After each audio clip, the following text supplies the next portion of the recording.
The state prosecution had 11 charges lined up for the 10 respondents who appeared at the Milimani Law Courts. Governor Ferdinand Waititu is facing charges of conflict of interest, while his wife, Susan Dungu, has been charged with dealing with suspect property.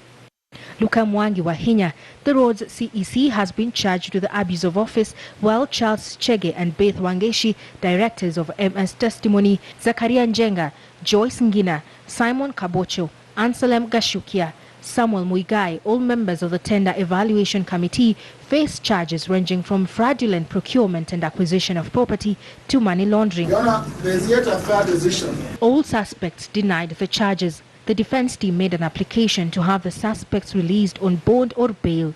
Senior counsel Tomo Jenda applied to have Waititu released on a bond of 4 million or a cash bail of 2 million, and his wife be released on a 500,000 shillings cash bail. Ojienda also said the accused were not at flight risk and should be allowed to access their offices. The defense team also argued the deputy governor was not suitable to serve as governor as his roles are limited. As you consider our proposals on reasonable terms, that you consider the documents that you have submitted, and that you admit them bail. The applications were challenged by the state prosecution.